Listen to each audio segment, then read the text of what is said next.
రాష్ట్రానికి వచ్చే ఆదాయాలు తగ్గుముఖంలో ఉన్నాయి. పెరుగుదల అనేది మిగతా రాష్ట్రాలతో పోలిస్తే మనం ఎందుకు పెరగడంలా? కారణం రాష్ట్రానికి సంబంధించిన ఆదాయాలు రాష్ట్రానికి రావడంలా. రాష్ట్రానికి సంబంధించిన ఆదాయాలు పక్కదో బట్టి చంద్రబాబు నాయుడు గారి జోబిలీకింత, ఆయనకు సంబంధించిన ఎమ్మెల్యేలకింత, ఆయనకు సంబంధించిన బెనామీలకింత అందరూ పంచుకుంటా ఉన్నారు.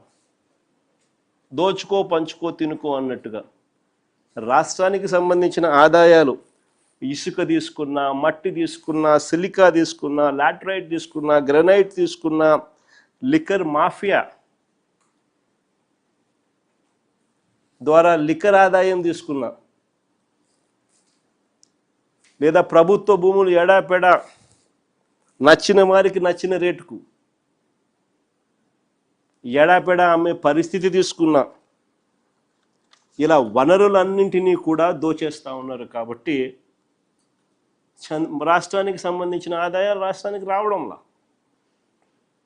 మరోవైపు చూస్తే ఆయనకో విమానంతో పాటు ఒక హెలికాప్టరు, ఆయన కొడుక్కో విమానం, ఆ విమానంతో పాటు ఒక హెలికాప్టరు, తర్వాత ఆయనకు మద్దతు ఇస్తూ ఉన్న ఆయన గారి డిప్యూటీ సీఎం పవన్ కళ్యాణ్ గారికి ఆయనకు ఒక విమానం, మళ్ళీ ఆయనకు ఒక హెలికాప్టరు,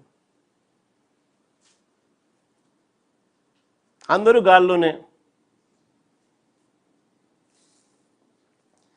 ముఖ్యమంత్రి గారు కొడుకు ఒక పూట విజయవాడలో ఉంటే మరో పూట హైదరాబాద్లో ఉంటాడు. ఇంకో పూట ఈ కొడుకు క్రికెట్ మ్యాచ్ కోసం పక్క దేశం వెళ్ళి కొలంబోలో మ్యాచ్ చూస్తాడు రాత్రికి.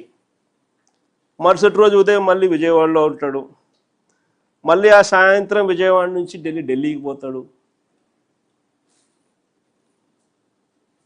అంతే, ప్రైవేట్ విమానాలే.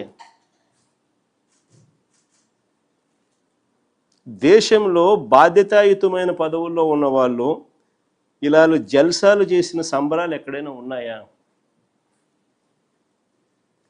కొలంబోలో మ్యాచ్ ఆడుతా అంటే ఈయనకేం స్వామి, నాకు అర్థం కాదన్నా. ప్రైవేట్ ఫ్లైట్లో కొలంబోకు పోయి మ్యాచ్ చూస్తాడు. ఈ టీవీ చూస్తే కనపడదా మ్యాచ్?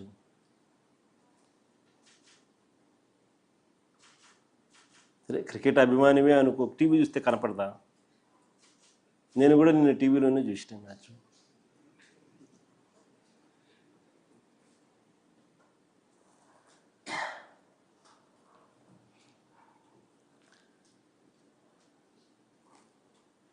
రాష్ట్ర ఆదాయాలు ఎలా పెరుగుతాయి? ఇక రాష్ట్ర అప్పుల విషయంలోకి వస్తే మళ్ళీ అవే గోబెల్స్ ప్రచారాలు. చంద్రబాబు నాయుడు గారి నైజం నిజంగా కుక్కతోక వంకరే.